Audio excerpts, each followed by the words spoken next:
Hey Clay! Cari miei scubanauti e i Clay a tutti! Come già sapete dal titolo, oggi modelliamo... Esatto, Hydronaut!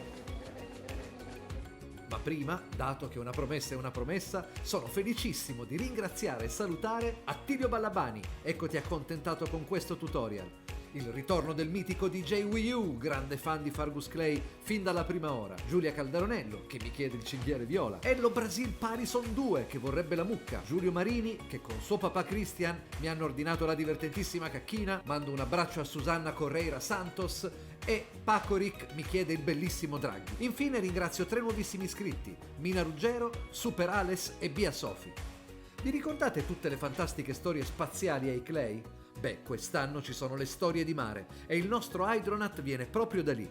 Ma ora si comincia! Se abbiamo preparato i 5 colori che servono... Prendi un pezzo di pasta modellabile blu. Esatto, ma invece di modellare 4 palline ho fatto un salamino, l'ho tagliato a metà e poi ancora a metà, in modo da avere 4 pezzi uguali e fare così 4 tentacoli uguali. Poi ho schiacciato col pollice all'estremità, ho piegato l'altra estremità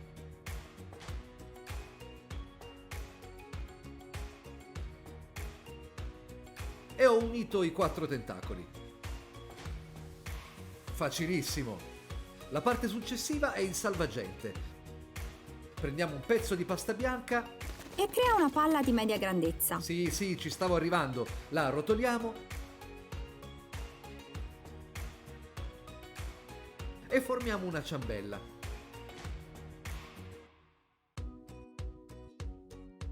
Ecco fatto il salvagente. Ma al salvagente servono 4 strisce.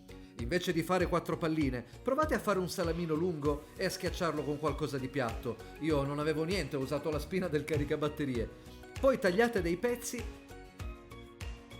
e in questo modo la larghezza sarà uguale per tutte e 4 le strisce, che andiamo a incollare ai 4 lati opposti del salvagente. Ma tra l'altro, quanto fa ridere un polpo con il salvagente? Vogliamo parlarne? E ora il corpo. Prendiamo un bel pezzo blu, formiamo una sfera e la arrotoliamo, per poi piegare la punta. Ed ecco fatto.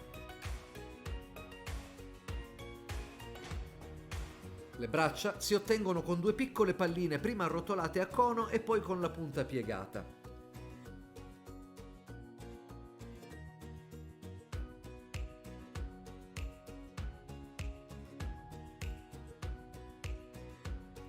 Gli occhi sono forse la parte più difficile perché, oltre a creare un buco dentro una sfera blu per infilarci una sfera bianca,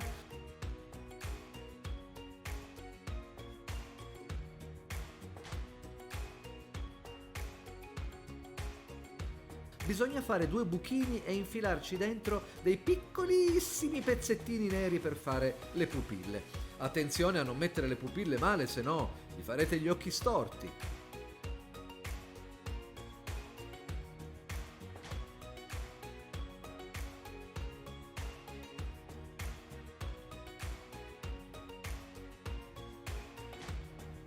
Bene, passiamo alla bocca. Ho usato un pezzo fin troppo lungo di pasta, quindi l'ho dovuto tagliare.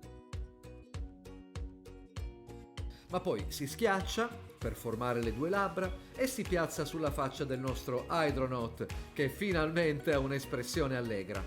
Non ci resta che completarlo con tante piccole macchioline, io ne ho fatte 7, da attaccare sulla testa.